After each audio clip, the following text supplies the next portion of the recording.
नागपुर शहर के पाचपौली थाना क्षेत्र में चोरी की दो बड़ी वारदातों का पुलिस ने पर्दाफाश किया है। इन दोनों घटनाओं में कुल 3,22,000 रुपए का माल चोरी हुआ था।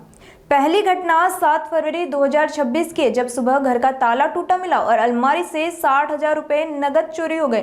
दूसरी वारदात में चोरों ने घर के पीछे का दरवाजा तोड़कर सोना, चांदी और नकदी सहित 2,62,000 रुपए का सामान पार कर दिया। पुलिस ने मामला दर्ज कर जांच शुरू की और गुप्त सूचना के आधार पर आरोपी को गिरफ्तार किया।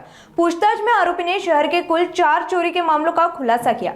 आरोपी के कब्जे से 4,80,000 रुपए का मुद्देमाल बरामद किया गया।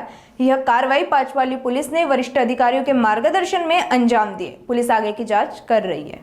नगर परिषद घरफोडीसाठी मोटरसायकल चोरीचे गुन्हे घडले। त्या अनुषंगाने डीबी पथकाला सूचना दिल्या।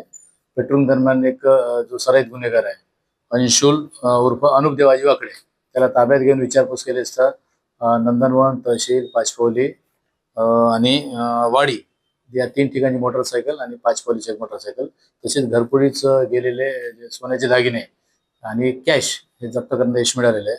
टोटल 4,80,000 रुपयाचा मुद्देमाल जप्त करण्यात आले। आणखी एक आरोपी फरार आहे। 2 आरोपी विरुद्ध गुन्हा केल्याची निष्पन्न झालेली तपासात। त्याच्यात PSI माझगावकर, दिलीप पवार, अंकुश राठोड, पखान, वासुदेव जयपूरकर, आशिष आणि अतुल फरताडे यांची कामगिरी आहे। बरोबर आहे। याच्याबद्दल त्याचे चोरीचे, घरफोडीचे, मारामारीचे गुन्हे आहेत।